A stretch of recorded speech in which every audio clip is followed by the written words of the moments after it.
Good evening, everybody. Thanks for coming in. Welcome back again. Tonight we have as our special guest Jim Martin, the CEO of the Spirit Realm Network, and we get Sarah. Sarah's actually on the panel for once. You remember Sarah? She's the brains behind the operation. Before we start, Patty Negri came up. Jim and Patty are good friends. Patty Negri came when we were kind of backstage. I was hoping to stay on for another few minutes just to say hello to everybody, but her connection's bad and she's got a busy day today, but she did pop in for 2 minutes, but she did say hi to everybody, sends her love, and you'll be seeing her again soon. So she did go and say hi. I think Jim... That was really a nice surprise, by the way, guys. Yeah, and by the way, hi, Sarah. First time meeting you. Oh, it's very nice to meet you. It's truly an honor to meet the brains behind the operation, as Scott said. His words, yeah. So I'm keeping that. I meant to say looks behind the operation. Excuse me, he does all the technical stuff. And that was a really nice surprise to have Patty jump in there just before we during our pre-show there, because and I know she would have liked to stay longer, but our connection wasn't good. She's traveling too, so we're all got paranormal hangovers this Monday from a big weekend of events. So we're all traveled home yesterday or today and just getting back into it. So which is kind of nice to be back on the show, and this is a good way to kick off our Monday here. So it was a really good time, a really good night. Last time you were having me on. Yeah. It's a pleasure you're coming back. I know you're a busy man. So you were saying about the hangover for the weekend. Tell us all about the weekend. What happened at the weekend? They were doing World's Largest Ghost Hunt around the world this weekend, and so there were massive places all around the world. And as Patty mentioned, she was out at the Wheeler Mansion doing her thing out there. I think it's back in Massachusetts somewhere. Can't remember exactly, but quote me on that. But she was definitely on the East Coast, on the Eastern time zone, I know for sure. I, on the other hand, was with a team in a group out on the West Coast. And we traveled over to Nevada, one state over for this, for the weekend, and did what's called the Nevada State Penitentiary, which was an abandoned prison. It's been abandoned now for probably, I believe, something like 10 or 15 years. It's not been a long time for prisons, I guess, but a really interesting place. It's been featured on Ghost Adventures, and if people remember that episode, it's the one where I believe Zach Bagans spent some time in a solitary confinement, which is like a cave outside the prison complex, or in the complex, but outside the actual prison building itself. It's carved into the rock. It was a rock quarry at one time. And so that they just carved this cave in there and they put bars over it. And that's where the really bad offenders were. And so that's what this place has, this history. They've had such bad people in there. They had to put tubes in to drop food down because people in there were so crazy that they couldn't even give them their food and stuff. So the building itself ran by a very nice lady named Susan, who takes care of is like the caretaker of the place, and she invited us in. We did this for RIP, Riverside Iowa Paranormals Group. They are from Iowa, obviously, and we did a whole investigation there. We went live for about an hour. And it was really nice because there were some docents there that are old friends of mine that we reconnected with and used to investigate with. So we had a great time. We really did. I brought Boo Bear in for the first time, which is one of those little bears we had made with the RIM pod built in, and he lights up and plays tunes. And there is the gas chamber there that's still intact. They don't let you go inside it, but it's all shut down. We literally I put the brim bear up there on the gas chamber and answered questions, and it would light up to our questions. Plus we're using Necrophonics, a great app, by the way, and getting, validation and responses through that as well. So it was a really exciting weekend. We had a guy there who killed like 15 women. He strangled them, and his name was Carol. And which is a weird name for a guy, here in America, Carol, unless you're Irish, it's perfectly fine. But apparently he got teased by women his whole growing up, his youth, and his mom used to make him wear dresses to humiliate him. And he ended up being a serial killer. So we had all this interactivity with him around the gas chamber, which was really incredible. We caught some of it on camera, of course. So I'm going to be going through clips later this week and posting some things here and there. So should be interesting, I hope, for guests. So yeah, yeah. Is the gas chamber still used after the gas chamber? Not anymore. This prison's been there since the late 1800s. They started out with firing squad. They were just shot. Then they went into, I forget what, if it was electric chair next or what, but then gas chamber came in. Now I believe every state in America uses lethal injection. So still, you still have this room with all this negative things that happened, and bad people on death row and stuff. So you think the amount of people that have been through there, been executed, the energy must be incredible. Yeah.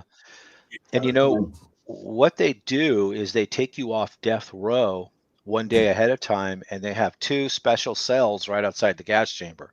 So they move you into those cells the day before. You spend your last night on this earth in either one of those 2 rooms. Mm-hmm. And then they walk you through another little hallway, a corridor, and then into the gas chamber. And that's it. So what a intense area. I've read a lot about death row and even though it's a parallel, we're getting on execution, but I've read a lot about executions and what have you, and the thing I've read a lot is that prisoners always think that, as you say, the cell they spend their last night in, it's a long, long walk to the death chamber. Yeah.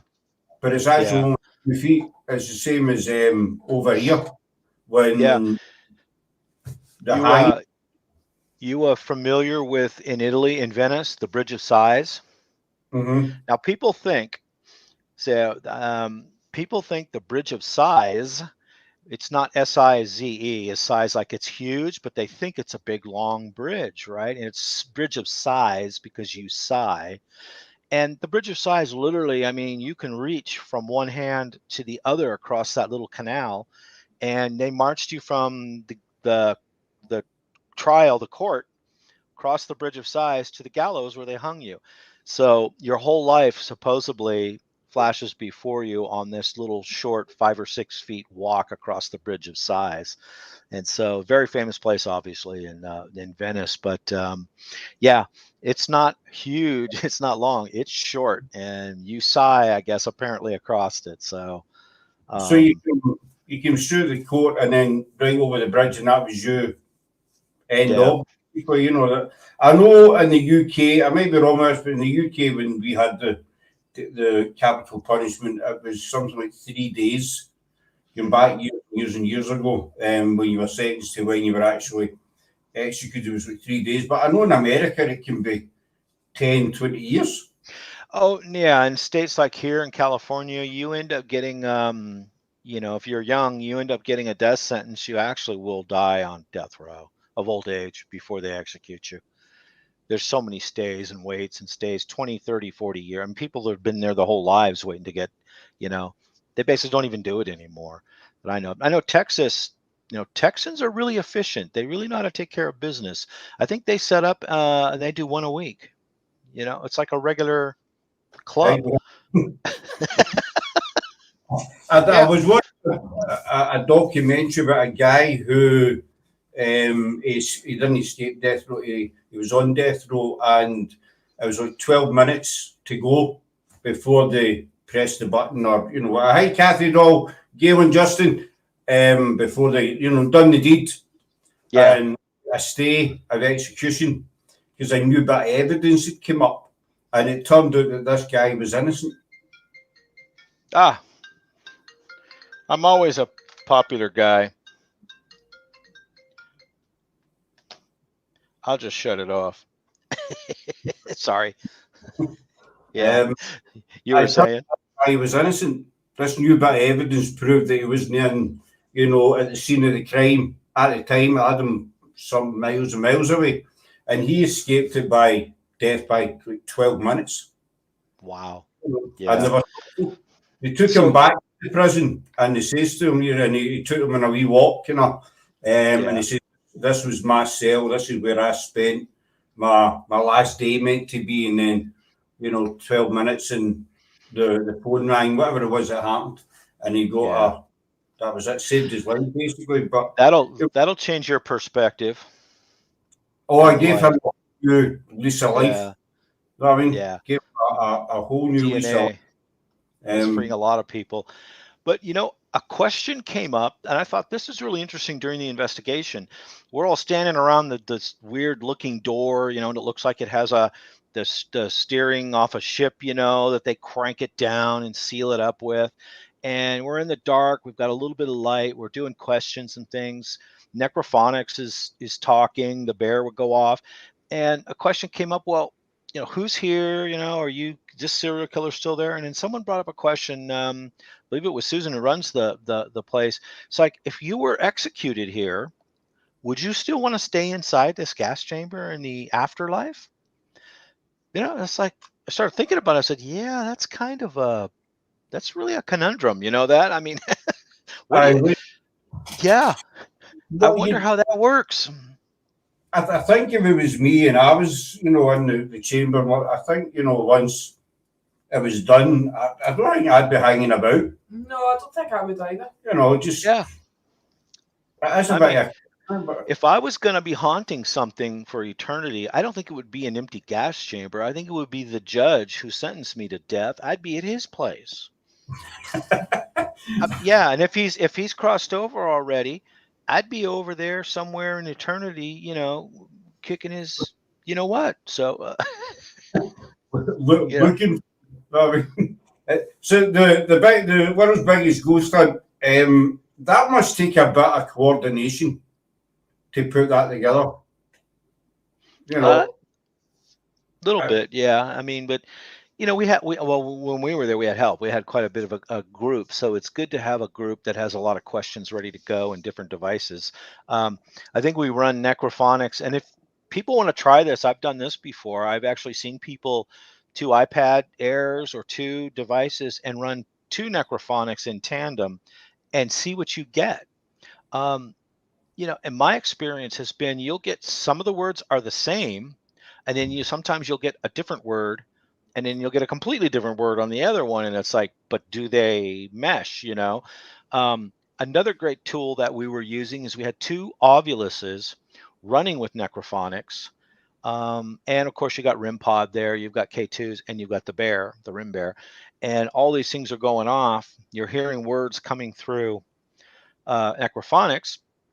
What are you getting on the ovulus? And we actually got some very interesting responses that way, and it really started to put things in perspective, because as you ask good questions, intelligent questions and things, and you start getting a word or 2 through necrophonics, and the next thing you know, you get a word or 2 through ovulus, and it's like a puzzle. Eventually they're relevant and you start putting them together. I'm not talking about doing hundreds of them to get one sentence. I mean, it was like we got 3 words twice through ovulus, and they all were relevant, with a couple of words that we got through the necrophonics, which was very interesting. And to get that, we were in these active prison cells where they had some of the worst offenders. Everyone in this one wing was murderers, and and they even had photos, crime scene photos, graphic ones there of this is how this guy died. And there's we saw pictures of it, and it was like, oh, he was stabbed. It was a mess. So we were getting some really, really interesting words coming through there. One of the most interesting things that happened late in the night was one of our team members that was with us had the ovulus going, and it said, watch out, careful, scratch. It was something, I mean, it literally said scratch, watch out. And I think it was one other word, something about cautious or careful. And then within probably 10 to 15 seconds later, she started complaining that her back was burning. Well, what happened was she got scratched. So we had to stop, look at that, deal with that. And about 10 or 15 minutes later, as we decided now to pack it in and leave, because it's about 1 a.m, on the way out the door, one last minute, she got scratched again. And now the gadgets were off. Yeah. So that was really sort of I'm not going to use the D word here because I don't think it's that. You know, anytime anybody gets scratched, it doesn't always mean it's something demonic, to use that word. Because you have spirits in real life who are angry and violent and nasty. And, in the afterlife, they're pretty much supposedly the same thing. You're going to have angry, dangerous spirits, So something clearly wanted us out of there because we got a lot of those get outs.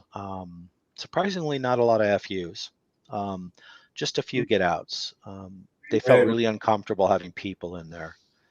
We've been told to get out. Just so you talk about the necrophonics, before you talk about the necrophonic, we were just away visiting Gail and her family, and one of the other team members, I'll let Sarah tell you because I was driving. Sarah was reading the mails. This is about the necrophonic, and maybe you can help us out. She basically asked how, because she'd watched another team do an investigation at a total different location for the one that we were at, and they were getting similar, if not the same, responses through the necrophonic than what we were getting on Friday at a total different location. Mm-hmm. So I think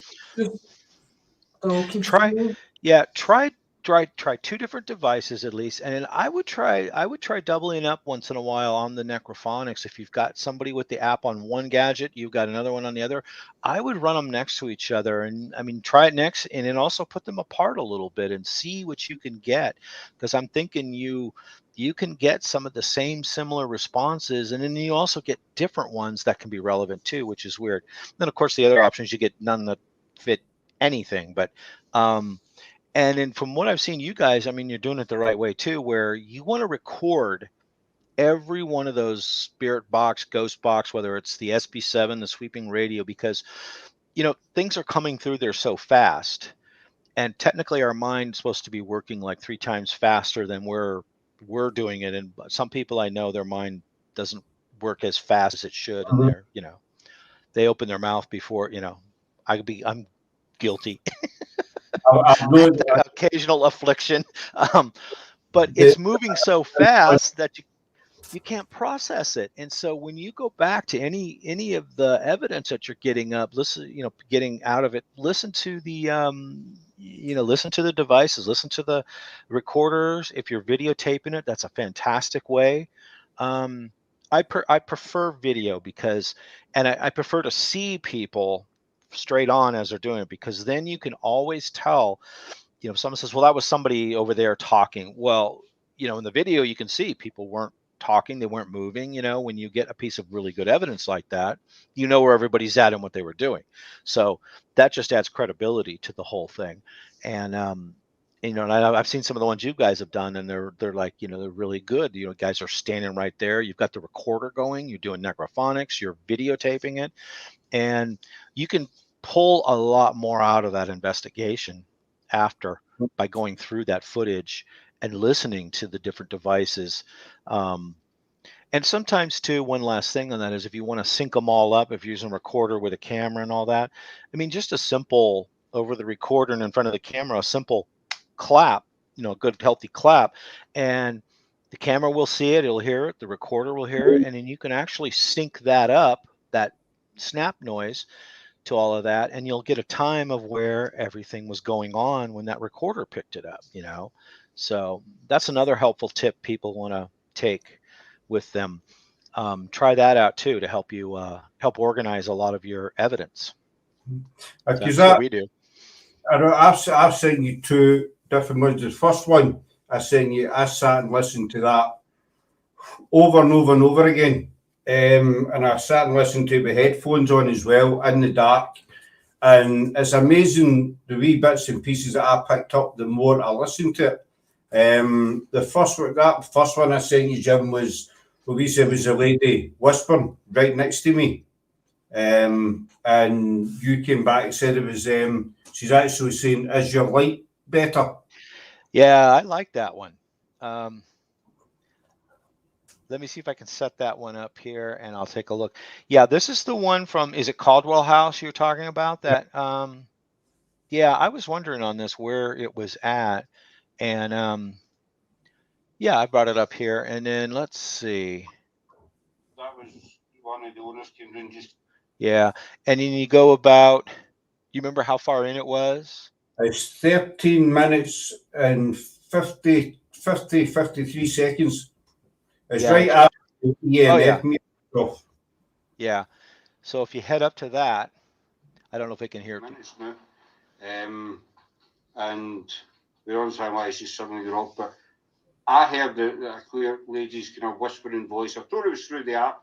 It wasn't through that because the app wasn't even on, and we just heard other noises as well. So Let me back up. uneasy. So as always, it's what the team feel.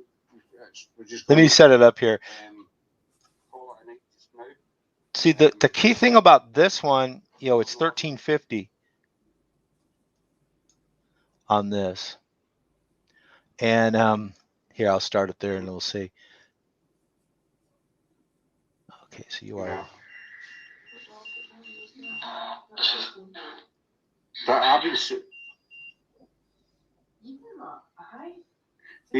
sitting here filming for 10 minutes on my phone. Yeah. It says, as soon as you say, I've been sitting here for. I've been sitting here filming for 10 minutes on my phone. Here? I've been filming for 10 minutes on my phone. Light beta. So what happened was you have a device here. I've actually not seen one of these before. It looks like a K2 or a recorder. It's blue over the front, and it looks like it's registering heat because the display goes from about a cold blue to a red or a white. So it looks like a FLIR in a way. Oh, what is it? Yeah, and it lights up. Mm-hmm. And what happens is you guys just move it. It goes off, and you move it, and it's going off because it's lighting up. It's getting brighter and lighter. And just as you say, I've been sitting here for over 10 minutes and it hasn't gone off. As you're saying it, underneath you, a female voice says, "Is that light better?" That's basically what she's saying there.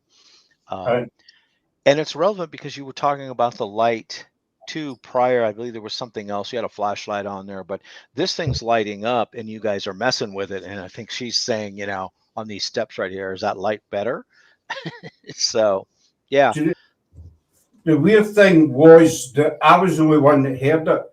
If you watch the video, see, you know, the team react at the same time as me. Yeah. But it was after we stopped filming that I realised, well, let's Sarah tell because she heard the other sound. Scott was reacting to the female whisper, whereas me and the rest of the team, we were reacting to a sigh of breath that we heard. Yeah. So. And right after, because you do say, I can play it again here. Yeah, it goes orange. Right. I've been sitting here filming for 10 minutes on my phone. Yeah. What was that? What the fuck? What was that? Yeah, and you guys heard it. Yeah. He's talking about a lady spirit here. Is there a woman spirit here? Yeah. You just heard something, a lady's voice through the necrophonic. We're not sure what it was. Yeah, it was definitely a whispery woman saying, you know, is that light better? Yeah, and you guys did hear it because everybody could hear it right there. You guys are reacting to it, so that's a great catch. So, I would go back and do a quick session with some different stuff that lights up and say, you know, can are you seeing this? Can you see us? Do you see the infrared from the camera if you have it? Or, and try to find it because obviously somebody's seeing something there. Wouldn't that be safe to say? Twice. We've been back twice. We've got more video. That particular investigation was done in a stairwell at what used to be the mansion house. And we're back again last week during the day. We weren't planning on an investigation, but we went back just to have a look around because one of the residents on the estate, it's a private estate, one of the residents is now part of our team. So we'd always just concentrated on we'd just seen the mansion house. So we thought we'll go back during the day. So, and the resident says, well, I'll take you round the estate. So we went back and it was Megan and Laura, they were with me. they decided to do. I was Megan one minute. No, it wasn't. It was me, you, and Laura that was there. During During the, the you day. were a hedge pickle, Jim. I'll tell you, a hedge pickle. This was before Megan. That's before me. Aye, we went back. That's what happened. We went back just for a look around. I just want to say, Sarah, he really was there. He was there. He was there, but he was there with me. Yes, this is Colwell. On my head pickle with this thing. But Laura and Sarah decided just to do a wee impromptu investigation. I think I was away walkabout somewhere, and we got quite a lot of activity with the cat ball. The cat. I'll let you tell, Jim, because you seem to remember more than me. I love cat ball stories.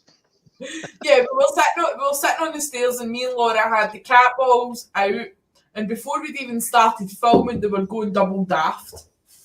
They were going crazy. Daft. Really crazy, yeah. That was pretty cool.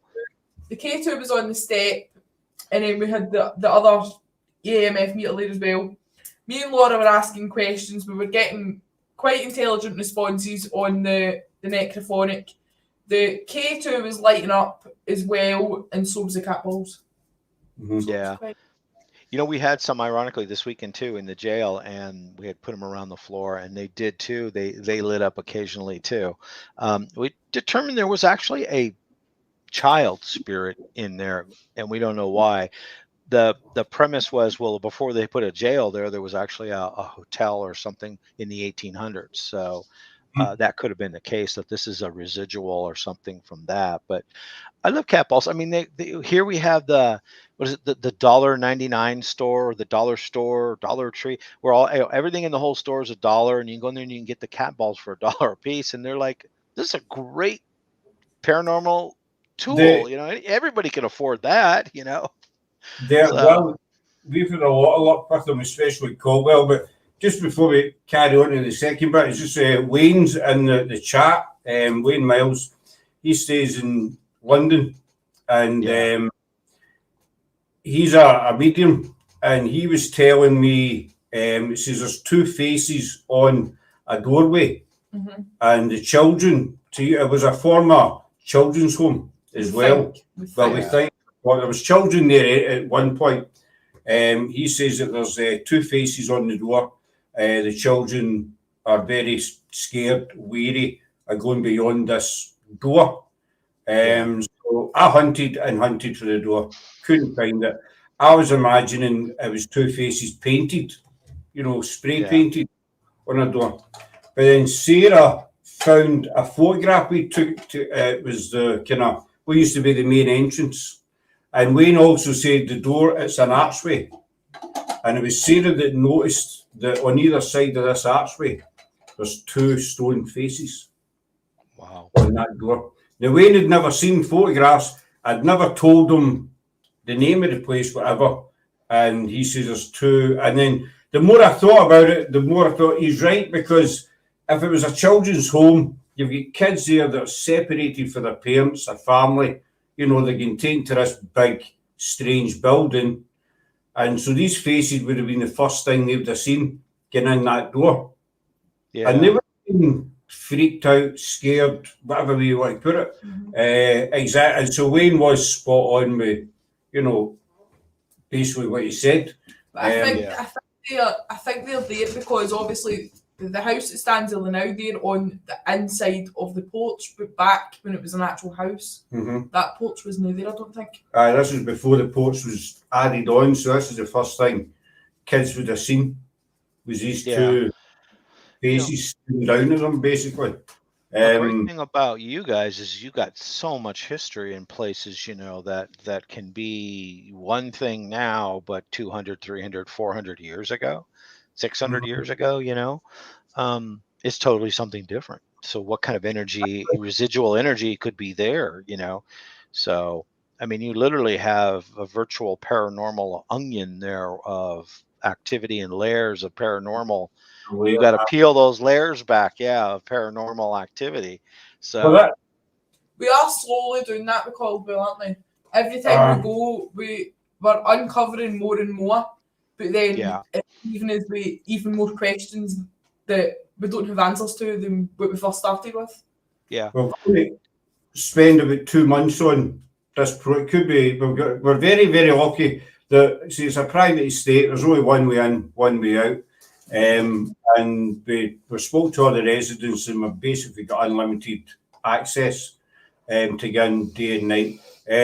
Sorry, Wayne told us there's a chimney over to the right hand side of the building. He told us about that.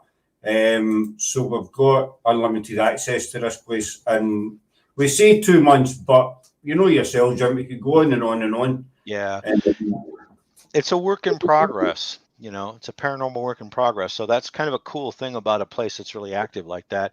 And especially if it's really active and you don't have it so popularized with teams and TV shows going there, because then they start running, tours through there and the busloads of thing.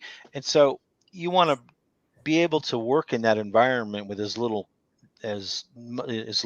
least amount of contamination as possible, and who knows what else wanders through there, so that's kind of nice to have a work in progress like that, where you can do a study that's just an ongoing thing. Yeah. Just go on and on and on. Gail, she's one of our team. She was there. She's been there a few times. The amount of energy is unreal. The more we go, the more activity. It is. The more we go, the more they seem to give us, basically. Thanks, Wayne. It's familiarity, The weird thing is, I don't know if it was Sarah, somebody was saying the other day that they were checked into the history of this place, and there's one paranormal story about it, and it's to do with a silver ghost fox that was seen a long time ago running about the estate. There is meant to be a picture of a little boy up at one of the windows. We've not seen this picture yet, but that's it. I've seen the picture, but no, I can't find it. I've been looking for it for the last couple of days, and can I find it anywhere? I can't.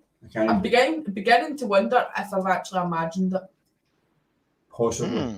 I cannot find the picture. I'm positive that I was looking at it. Because I remember the picture clear as day, but I cannot find it. I've never seen the picture, but that's the thing that gets me, is the amount of activity we're picking up on. There's never been anything reported. Yeah. It's just say, and obviously the ghosts just didn't wake up when we arrived, if that makes sense. They've obviously been there for X amount of time. So I found that the whole place is a mystery, because there's history of the place up from when it was built up until it was just opened as the children's hospital or whatever it was. There's no more history after that. So that's why we're unsure whether it was a children's hospital, was it a children's asylum as such, don't like using that word, or was it an adults institution? We really don't know. See, we did find out that the records for it was some kind of mental institution, where it was adults or kids, but all the records are sealed for 75 years. Wow. It's down in 1985, so there's still another 30 odd 40 years to go before. Yeah, that's interesting. There is a lot, if you think about it, there is a life cycle to a haunted location. I don't think we have all the answers yet to have an exact picture of what that, a graph, what that would look like. Hi, Gil. I've seen that pop up there. It's got a life cycle where somebody comes in and there's somebody in there looking around, and they realize, you're a ghost hunter or whatever, you're investigator, paranormal investigator and stuff. And they're a little shy at first, like the living is, and then eventually they get used to you and they open up, and you'll start getting more and more stuff as the more time you spend there. And then there's that part where everybody starts going and it starts to get sort of overdone, and it seems like from a spiritual standpoint they get tired of asking the same old questions and people bothering them, just like humans, us mortals would, and then eventually it sort of dies out a little bit. Now, I don't know if the whole idea of crossing over, some people claim to cross people over, how does that affect the life cycle of a haunting?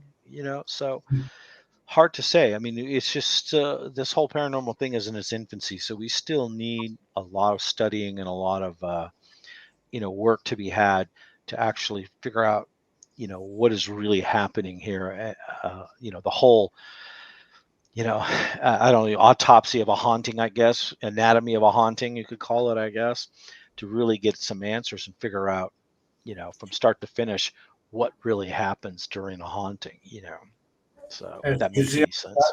That's what makes one of the things that makes the paranormal so fascinating. We don't know. We don't have all the answers, and as Sarah just said, you look for an answer and you end up with another question.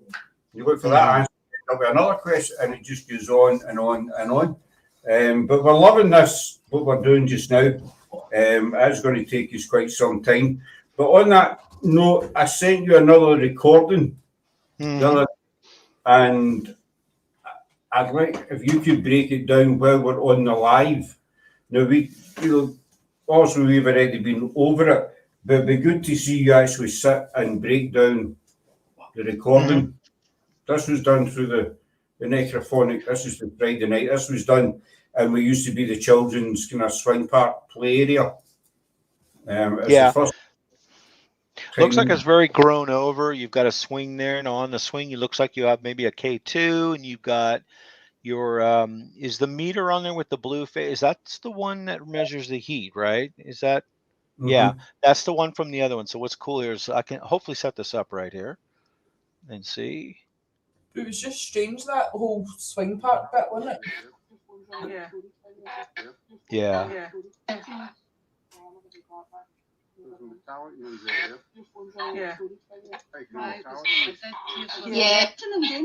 I have to set it up. Yeah.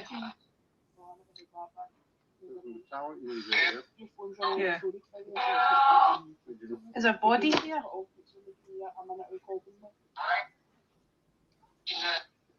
So first person asks, is there a body here? And it says right there. Just like that. Right there. Now this sounds to me, let me check one more time, but I'm thinking male on this.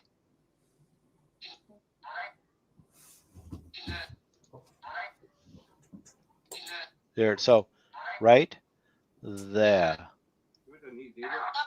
Is there bones here? Okay, then the second answer, Is there bones here? Is there a body here? This is good. Is there bones here? Done it right here.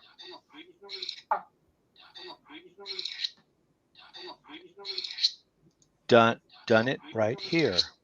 Done it right here. Is there a body here? Done it right there. So, now what does all that mean? That's it. Makes you start thinking. If it said dug it right here, maybe you could, dug a grave, maybe right there, basically. Yeah. Dug it right here. Could that mean dug it? Yeah, done it or dug it right here. Let me try it again. Is there bones here? Here. Bones here. Dug it right here.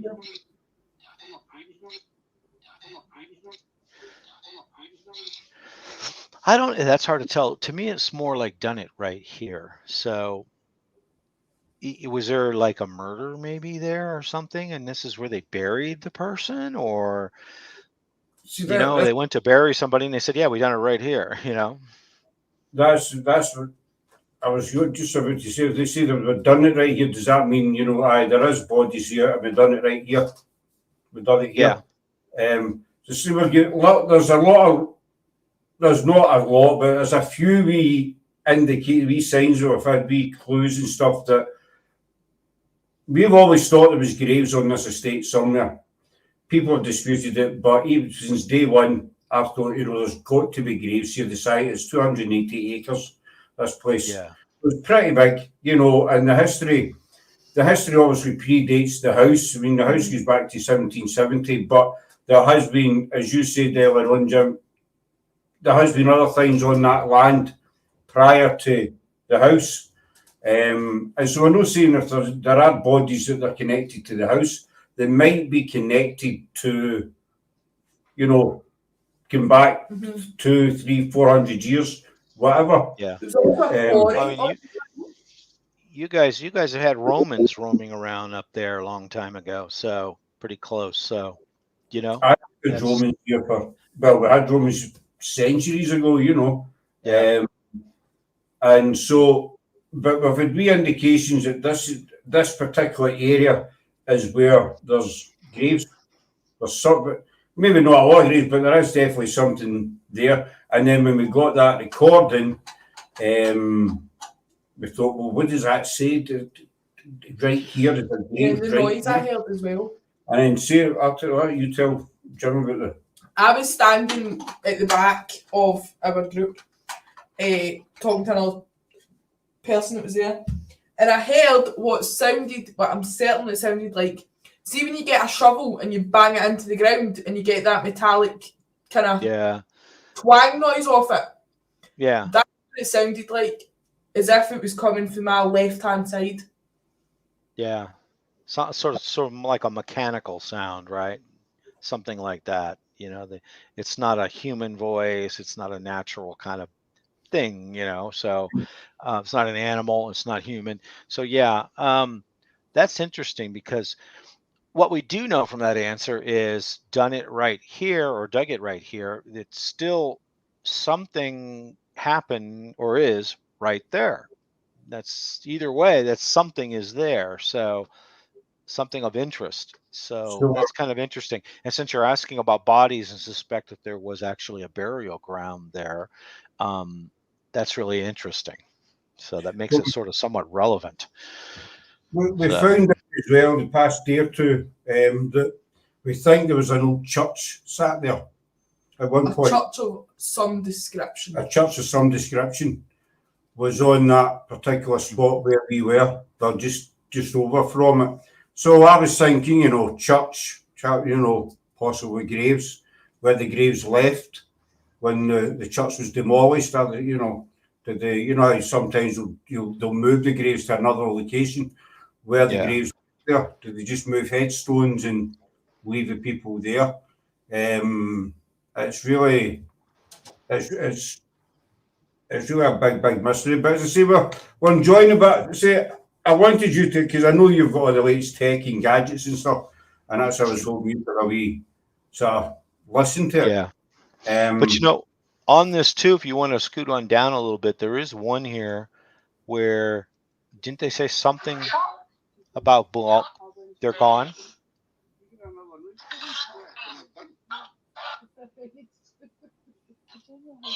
Do you want to talk to us? Okay, that's where you say, do you want to talk to us? They said, Do you wait. want to talk to us? Wait. That's wait. Then.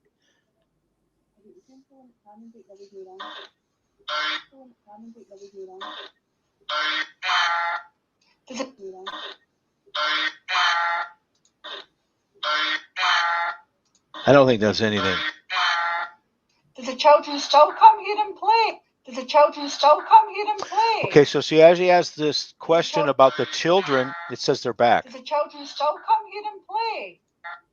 Do the children still come here and Do the children still come here and Do you hear it underneath? Do the children still come here and Do the children still come here? The children still come here and play.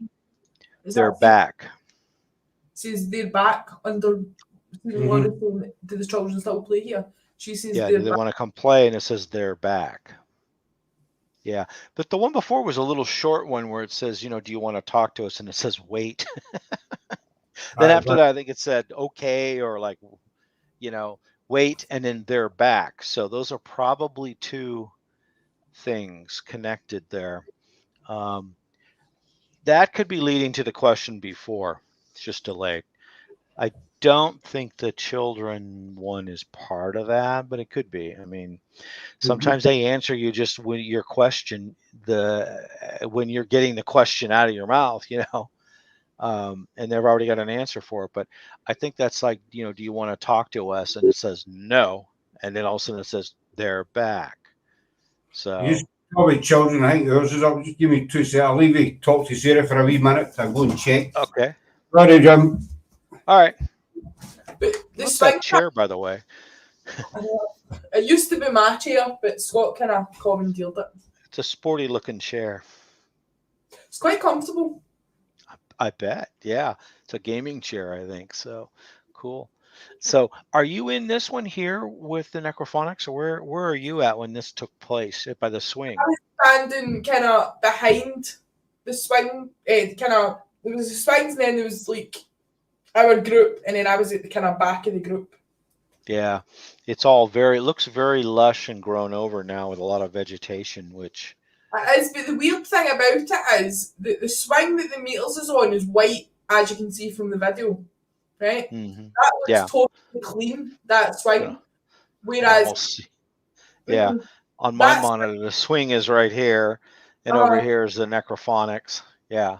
that swing is totally clean, and then there's another two swings next to it, and they ones are all mouldy and they look like they've been there for years. Ever. Yeah. Whereas that Yeah. one is clean looking, which is weird because there's nobody goes to the estate. Yeah.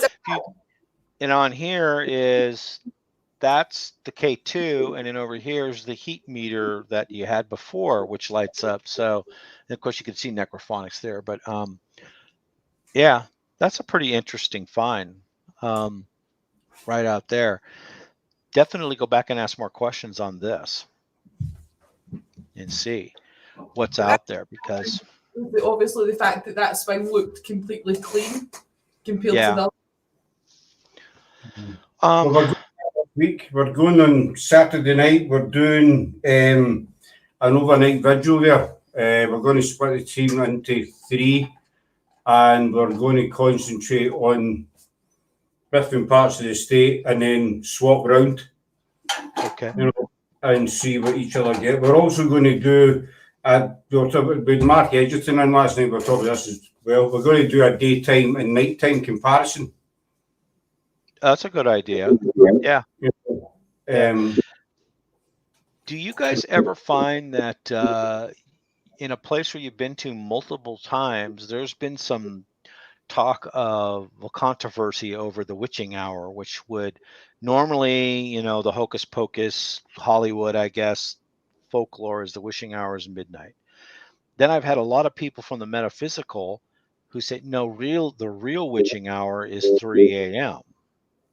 So I don't know which is which. And do some places you find give you more, evidence revealed at a certain time? That's another good experiment to try. We tried that. As two said, Gail was the only swing that was moving. The others were that swing itself was moving as well. The others were stationary. Gail said, which again strange, but not. 3 o'clock. I think it is what it's meant to be. The Holy Trinity. Father, Son, Holy Ghost. 3 a.m. The time when the veil's thinnest and what we went to Greyfriars. It was last year before lockdown, because we came up with the idea, well, why don't you also Greyfriars is meant to be the most haunted kirkyard in the world, basically. So we thought, well, why don't we go at 3 o'clock? So we went into Edinburgh, done various amounts up to Greyfriars at 3 a.m. and there was nothing. There was absolutely nothing. The time we got was our batteries drained very, very quickly. But then that's, you get that in other locations. So and it started raining. But I wouldn't put that down. It's, But the rain can be a good thing. The rain, the water's energy, you get clouds, you get thunder and lightning. There's a lot of energy there. That's another theory you could add into that, so weather's a factor. The 3 a.m. thing and the witching hour, the midnight thing, I don't know, because how can I explain? It might sound stupid, but people have asked me, do ghosts only come out at night time? I've been asked that in the past. Say, well, no, they don't start at every night and finish at 6 in the morning. It's like 24/7. You're a spirit. You don't do a shift and then go home. Yeah, I just tell them they only work the graveyard shift. That's all they apply for. So they sleep in the daytime and then they haunt at night. So No, it happens 24/7, you know? So that's a little bit of Hollywood folklore coming in, you know, the whole at night. But scientifically, there is a theory that people put out, and I actually think this has a little bit of legitimacy to it because um, supposedly, you know, during the daylight hours, you're getting all this radiation, you're getting everything from the sun coming in. There's all kinds of gamma rays and things and stuff from outer space hitting us all the time.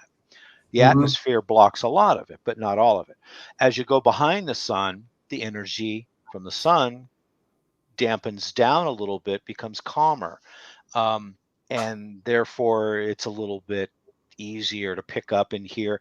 I just think that the whole thing at night is it's just easier to work at night because when it's dark, your senses become more sharpened, it's quieter, less contamination, less things going on. So, that being said, calm and peaceful is the time when you'll notice more stuff. And, you know, because it's calm and peaceful, but also because your senses are now heightened. So, but here's a scientific theory. Here we've got radio stations that have to still broadcast through big antenna transmitter, right? And it's AM, FM, all of that sort of stuff. At sundown, the radio stations are required to turn the power down because at night the signal carries much further because you're behind the earth. You're not getting the contamination from the sun and the radio waves coming from the sun to interfere with it. They have to turn their signal way down. You know, they go from 50,000 watts down to 25,000 or something. And still, I have actually been into California and gotten, you know, radio signals at night 3 states away. That's 1,200 miles away in certain spots because it'll go up and bounce back down. So, but the point here is that they have to turn it down because now the signal isn't being drowned out so much behind the backside of the earth on the dark side of the earth. So there is some science behind that thinking. So that's another thing to take into consideration. You know, is that as well. So I haven't really not. I probably embarrassed myself saying this, but you know, I've been just open. You know, when it comes to the science bit, and I'm not really that great with it. Do you know what I mean?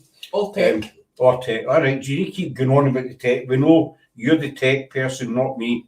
I can work my phone. Just, you know, I can do that, but that's. I'm doing good with my phone too, and that's about it. You've learned how to turn your PC on and do lives on your own though, so that's a bonus. That's the thing, yeah. I can do lives on my own and work the buttons and stuff, so that's a bonus. Here's Laura. Hi, Laura. Laura's one of our team as well. Yeah, I don't know. Looked like they had the same shirt. Have you watched the Tunguska document? I have seen it a few times on and off. About I believe that's the meteor that comes in, and the energy is so powerful from that coming from outer space that it just wipes out forests of trees, and you know, goes off like an atomic bomb, you know, and it devastates mass areas. So, how that plays into the paranormal. That I don't know, but again, it's a phenomenon that's out there. So I would have to give that over to the cryptozoologists or the the ufologists. Or pass on is there's no proof it was a meteor. But just what you were saying about, you know, the radio mass and what have you, and we've been told many a time, and I know it is true that radio signals and that can interfere with like the K2 meter, EMF meters, stuff like that. But this is my opinion also. I want your opinion on it. If you've got a K2 meter that's going up, I mean, there's quite a few times we've said, you know, if there's more than one spirit here, make it go to yellow, and it goes straight to yellow then back down. You know, I know some people will say, well, that's just coincidence. You know, it could have been somebody sending a text or something and it's picked it up. But if you get constant, it's doing the same thing, to me, that's verification there. If you follow what I mean. Yeah, what you're going along with here, touching upon is the stone tape theory. So it's the first thing you ask yourself, is it the same sort of thing going over and over at the sort of at the same time? It's never really different. Does this haunting appear to acknowledge others there, the living there? Is it interact? So is it intelligent responses? If all of those are no, then it's obviously a residual. But the thing about residual is the theory is that they're getting this energy from somewhere, and as it builds up, and when it gets to a certain point, it powers this residual haunting to happen again. Sort of a tape player playing over and over again. And then the stone tape theory is, when I first heard it, I thought this was kind of hooey, but then you realize that we're surrounded by granite and steel, stone, all these different elements and things. And I started thinking about it and was like, well, stone tape theory is kind of saying, like, if you look at the old magnetic tape, and there's your another clue, magnetic, when we had videotape and we had cassette tapes, they were all that reddish brown color, which is iron oxide. It's basically particles of iron that are magnetic that rusted. So we are able to store massive amounts of data on that stuff. This cassette tape and a VCR, VHR, or whatever we had, different videotapes, are just mylar strips with a coating of iron oxide on it. And we've stored movies, we've stored everything on this, all kinds of data. So it's the same basic thing. Where do they get that iron oxide? They get it from granite, from stone, from the steel, comes from the mine, it comes from the earth. So it's in the materials around us. Is it that the steel from the brick and the stone and whatever in the building, does that conduct? Does that generate electricity and it causes the haunting? Take it one step further, and people talk about the power of crystals. I know when I was younger and I had this project for school, we had to make a radio using wire and this and that, and the tuner was actually bits of crystal. And for the longest time, radios had quartz tuning that was real precise. So there are properties of quartz that affect radio signals and energy. So there is some connection there. So do these things possess some kind of energy that we just can't seem to really tap into or refine down into something yet? So I think there's credibility in that whole stone tape theory and how a residual haunting can play out in a place over and over again. The other thing too is you got ley lines. What does that bring in? And then it always seems like some of the better haunting places are always near a river or some body of moving water. Water again is a great conductor. That's where you get your lightning from, the water in the atmosphere, that sort of thing. So it all seems to be connected in a way, which is very, very, I find very interesting. It is. I mean, you could pickle your brain, with all the different theories. Right. And I mean, the water thing, where there's a state, I don't think there is any water. There is. Is there? Where's the water? There's a pond that's swamped over. There's also a pond, it can be a well, and then there's also the water. There's water flowing underground. There's aquifer all over the place. So I don't think it necessarily has to be surface water flowing, but it seems to help. So yeah. And how about dowsing rods? When I was a kid, we had to make dowsing rods, and it was a real trick. We're going to go walk down the sidewalk, and you would actually find where the water pipes were. For hundreds of years, farmers have used dowsing rods with sticks to find where the water is. So obviously there's energy flowing there. I mean, Native Americans here knew about it. The settlers here knew about it. So, for hundreds of years, that's been around. So, that enters into it. That's one of the things I was going to ask you about, actually, about what's your opinion on the dowsing rods? Yeah. I don't use dowsing rods too much because it falls under the category of anything that you have to touch. I kind of stay away from for what we do. I'm not down on it. If people like to use that form of divination, that's great. Just for what we do on camera and when you're doing lives, one, you don't have a lot of time. You have to keep moving. You have to keep the action going and things like that. So you definitely want as many gadgets and things to work with. But anything you touch, like a Ouija board, the planchette, somebody can all easily say, well, you're just moving it. Dowsing rods, well, you can just be moving it. Or a pendulum, you hold a pendulum, and if you have a pretty strong heartbeat, it's gonna move a little tiny bit with each heartbeat. So I tend to stay away from anything that anybody touches just for the sake of validating. If somebody's really hardcore skeptic wants to challenge it, it's like you can never really defend that. Which also brings another point. I don't like to do a lot of exterior ones outside because they're super hard to prove. When you get great stuff, then a lot of people just go, oh, that's just car headlights in the distance, or it's animals, so doesn't mean I won't do them. I just sort of go to the haunted prison first before I go to the yard outside the prison, That makes total sense. Because you'll get cars going by, people walking by. Yeah. The good thing about this estate is it's in the middle of nowhere. The nearest village is about 4 or 5 miles away. There are residents that stay on it, but one of the cottages is about a mile from the house, so there's nothing. You don't hear any cars, buses, anything at all like that. So, but I know noise contamination is, especially in Edinburgh. Edinburgh's bad for it. Obviously. Yeah. You get what we call out here a lot of trash pandas, which I heard this weekend, which is a fancy way of saying raccoons. They're going through the trash all the time in places and looking for stuff, and so you get these little furry things out there, and they are nasty.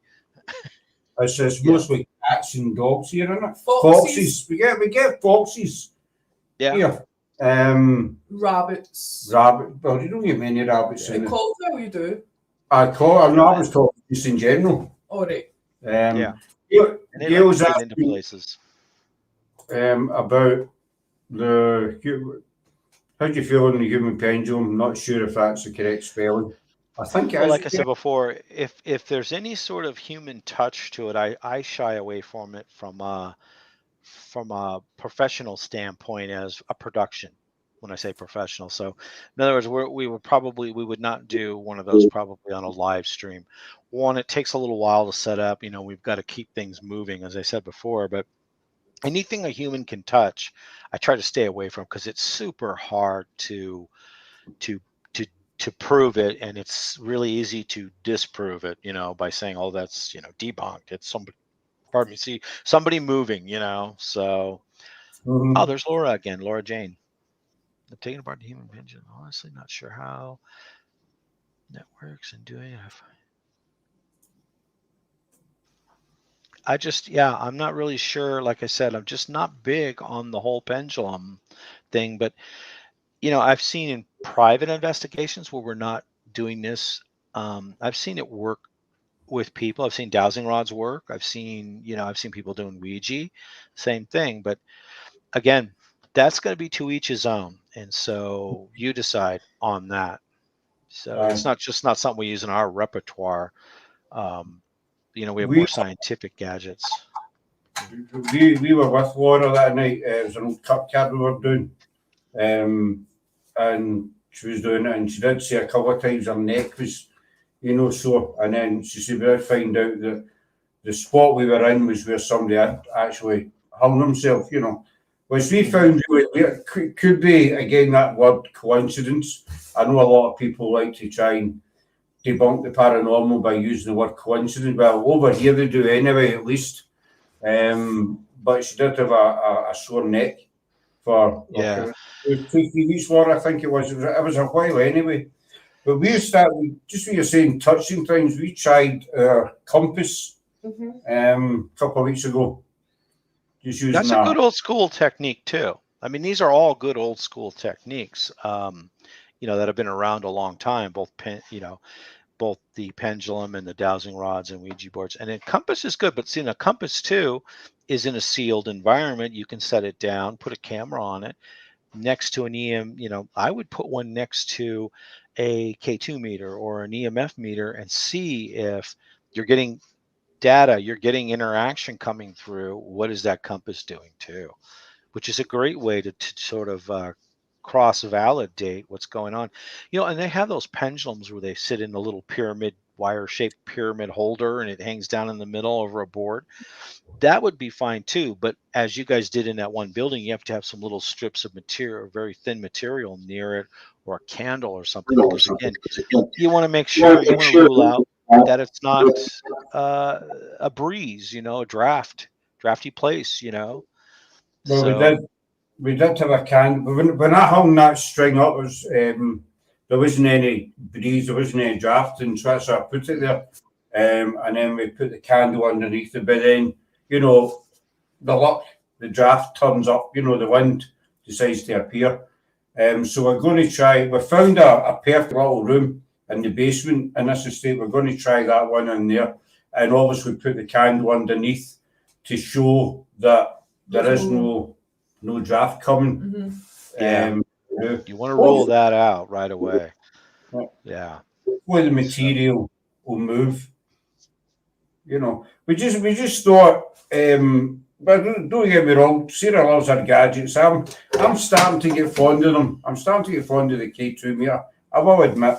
I like the laser grid and I like the cat balls, because they're simple enough. I don't think we've actually ever had the laser grid work apart from here. We've only had it work once, and Twice. that was in twice. See what I say, Sarah remembers more than me. Know what I mean? If it just goes whoosh.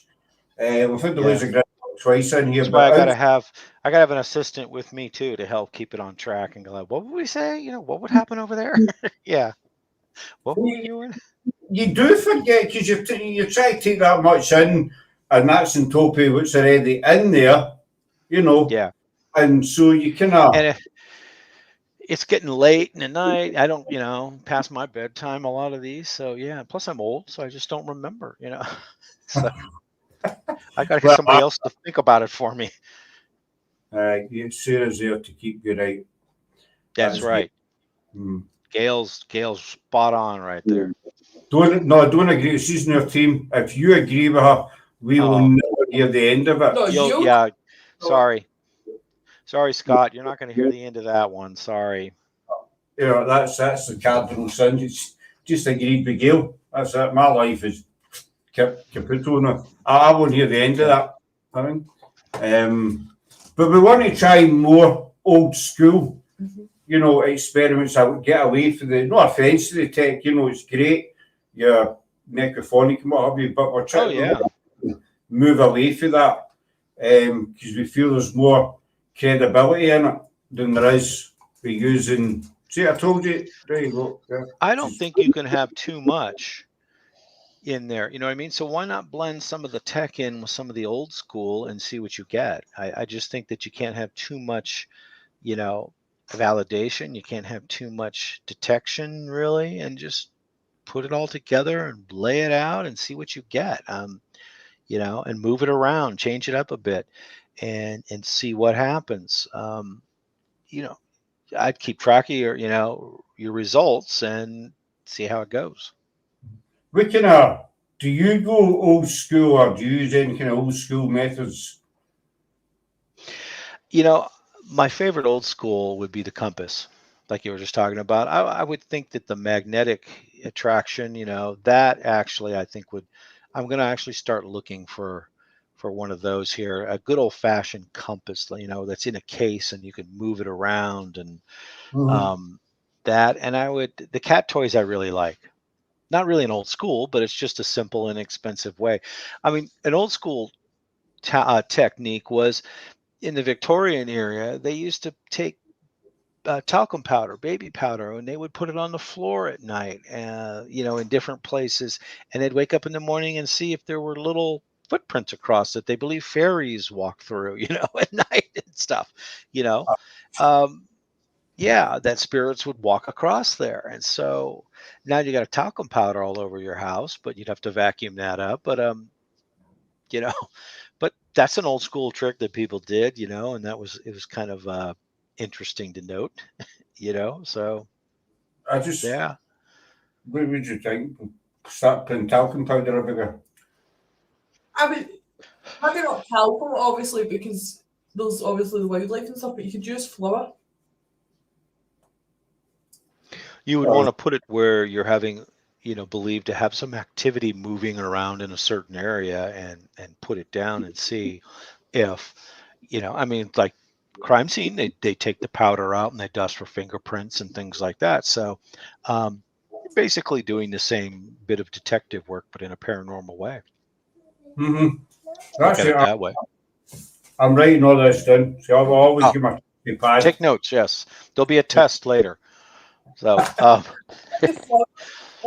I tell you what, you guys and the people commenting on here are making me want to go down and get my passport and plan a trip to the UK here.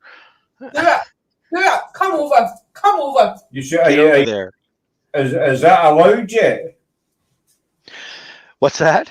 Is it allowed? Yeah, you're allowed to travel. Well, no, you must be, because Andy Murphy. That was a silly question. Never mind.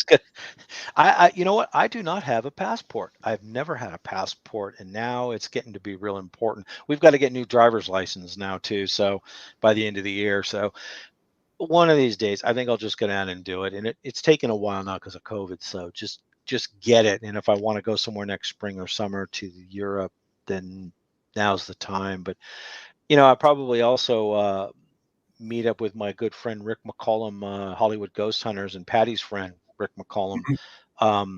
He's done an enormous amount of work in Scotland. In fact, not to give him a plug, but he's wrote a book, Ghosts Believe in Me, and that's actually in Scotland right there.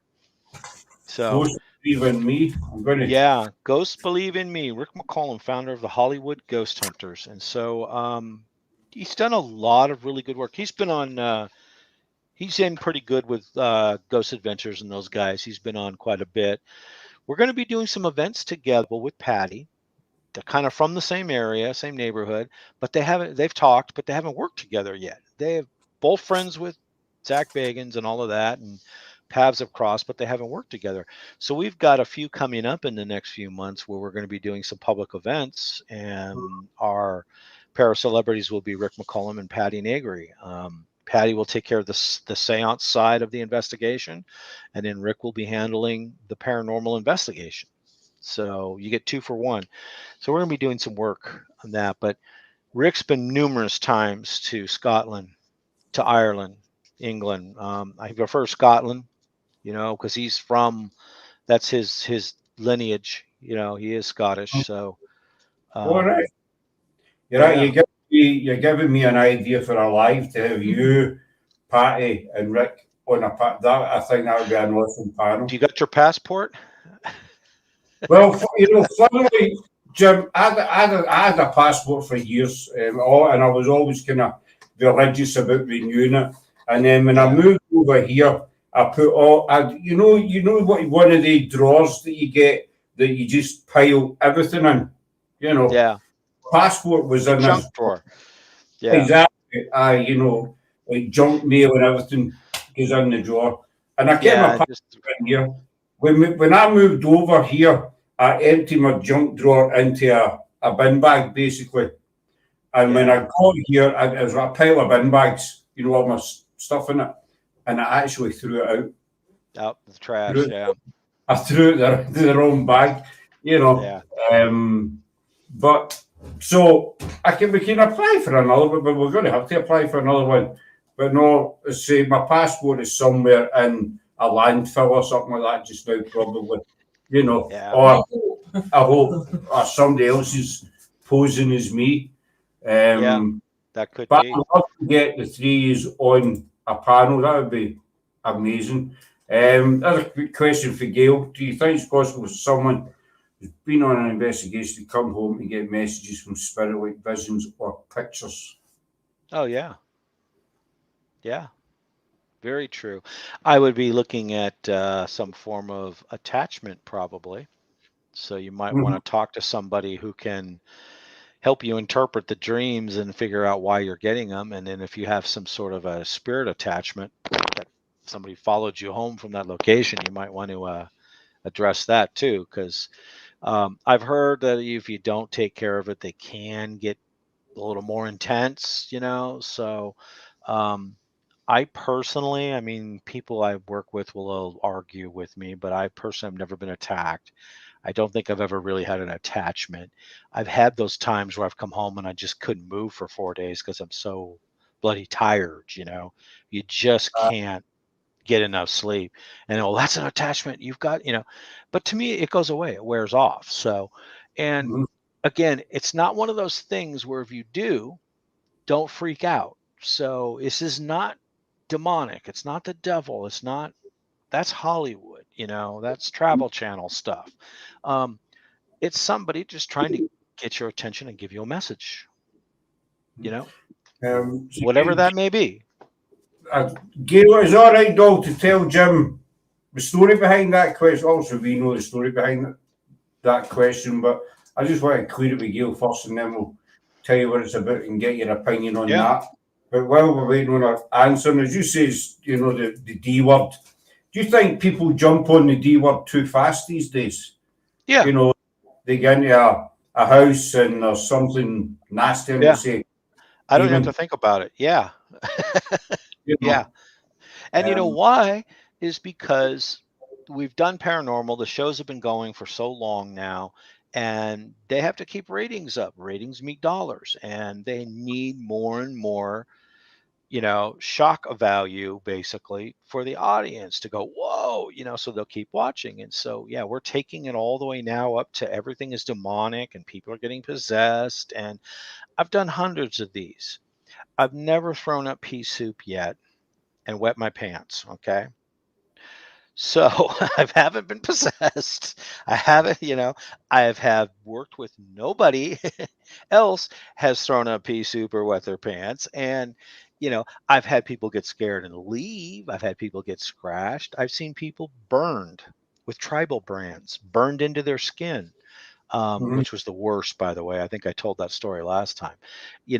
I've seen things move, but I mean, I've never seen anybody get physically attacked. And I'm not saying it doesn't happen, because there are people out there who deal with just that sort of, extreme version of it, but it's so rare that, it's again, we have to be really careful, I think, where to separate the TV and the Hollywood from the real, fact from fiction kind of thing.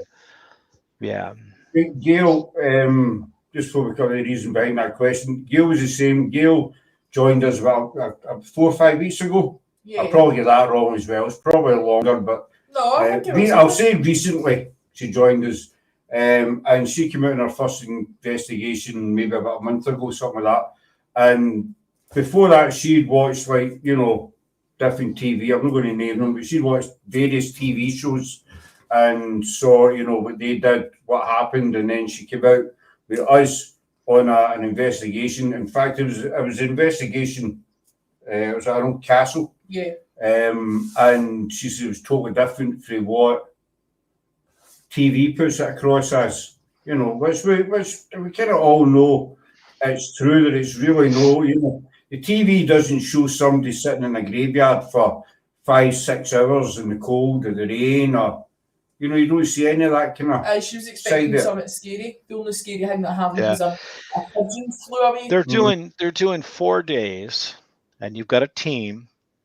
The second unit, the B-roll people, you've got all these different things going on. You've got 4 days worth of filming. You've got to take all those cameras, boil it down into about 43 minutes or so.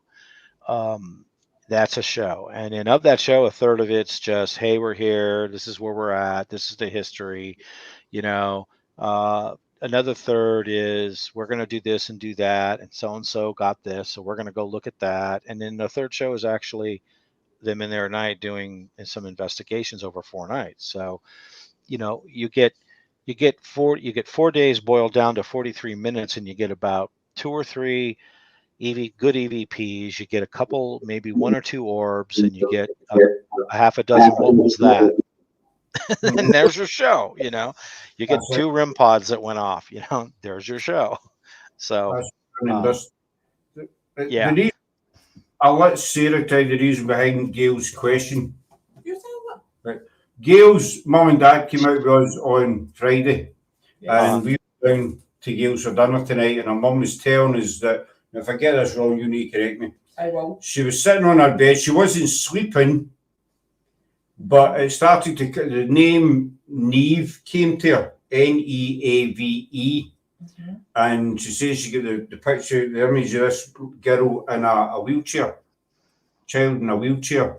And there was also a man. What was the man? Standing. He was standing with his arms up At the swings. at these swings that we were at on Friday night. Now, Yeah. the interesting thing is, one of our second investigation there, we had the name Neve come through the app quite clear. After I asked her her name. After Sarah asked, can you tell us your name? And the other day when we were down at the swing park, we found a wheelchair. There was other stuff lying about. Yeah. But we found this old wheelchair just lying in the grass, basically. Which it shocked us, but it was an old, the area we were in was an old kind of hospice, so we can, sort of went together to the hospice.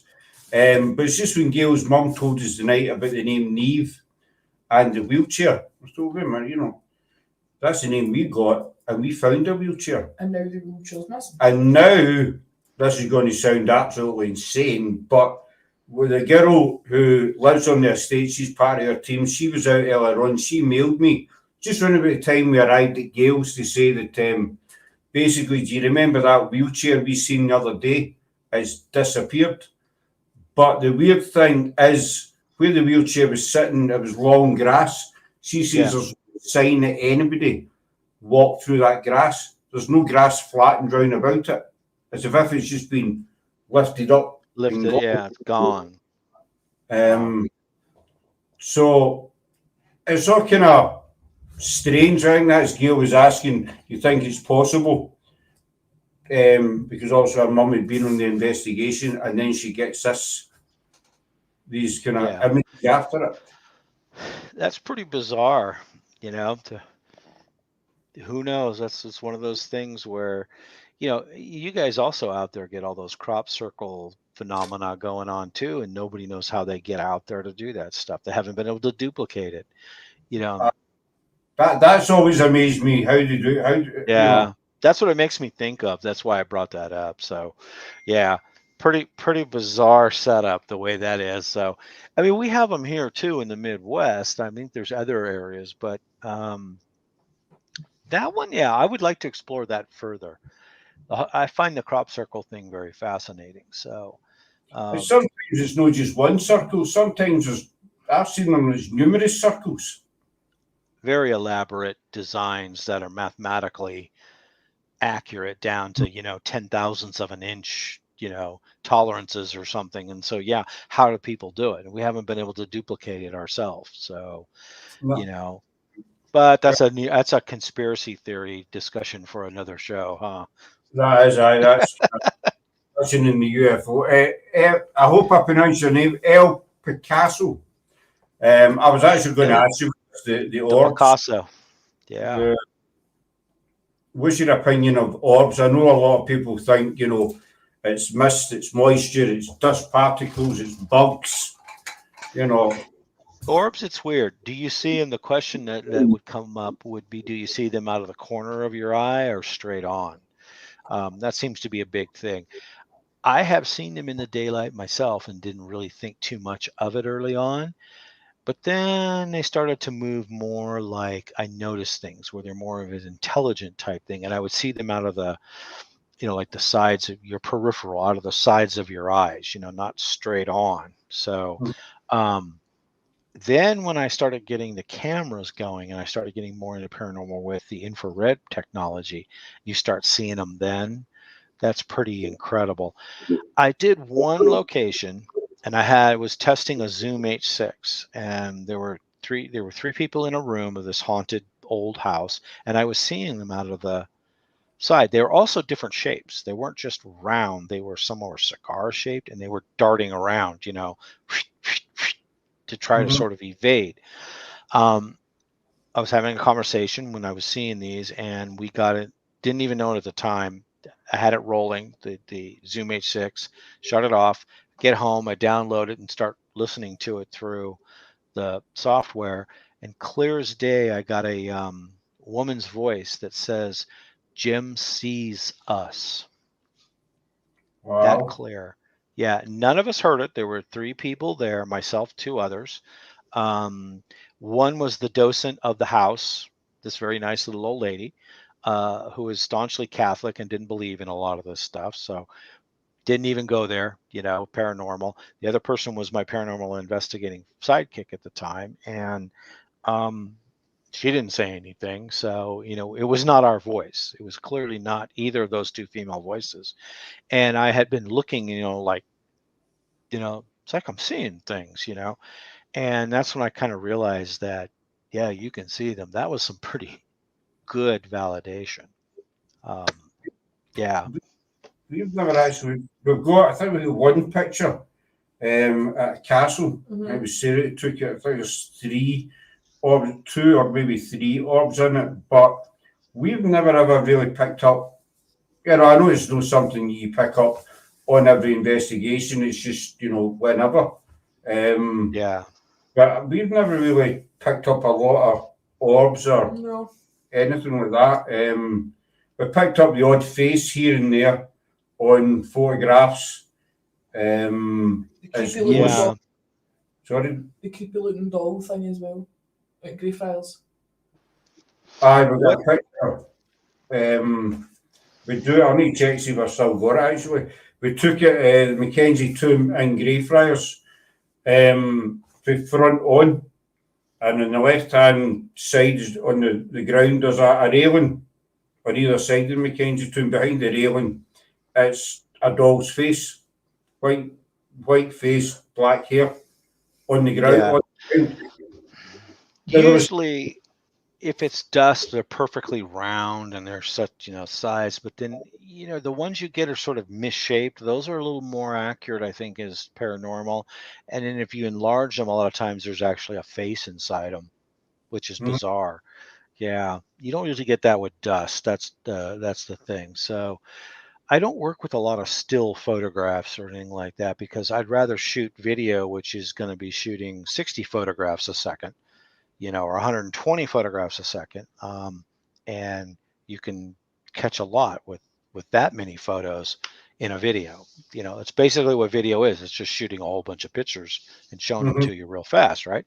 So it appears on there. You can break that down and take a look at it and see exactly what it's doing. And I also find the interesting ones sometimes have a tail behind them. You can see energy, something distorting the image as it shoots across, and then they move and abruptly, where they come out of behind somebody and they stop and then they take off, and they make a 180 and go. Yeah, those are really, really impressive. Not as easy to catch her.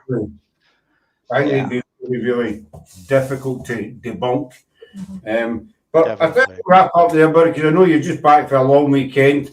But just before we go, what's next on your calendar for the Spirit of the Elm Network? I have no idea. I have something, but I'll have to go see.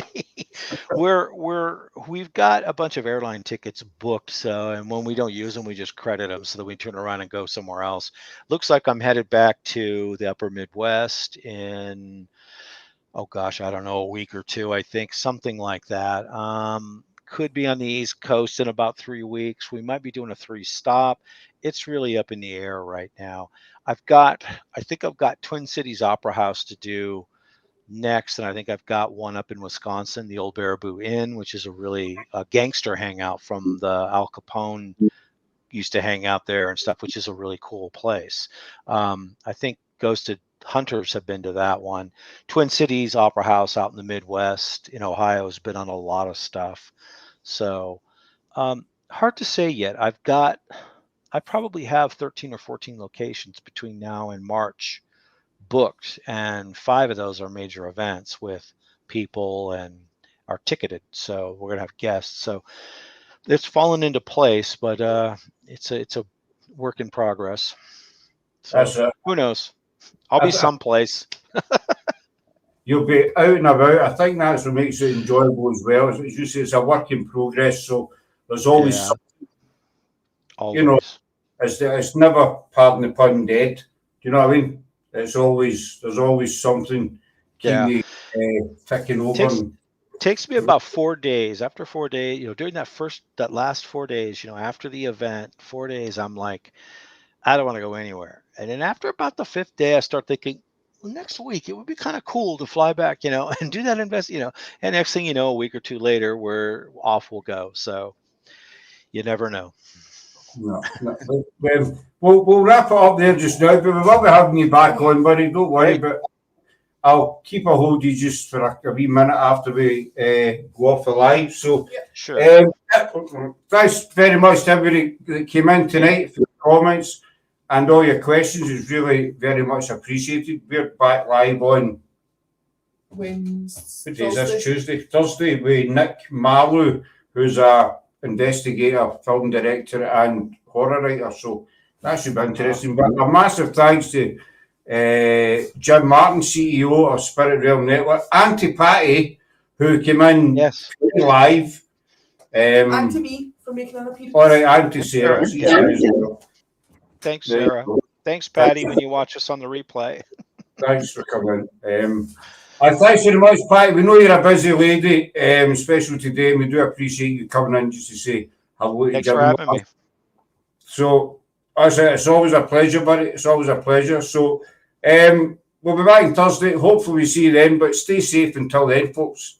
So take care for now, and bye. Bye.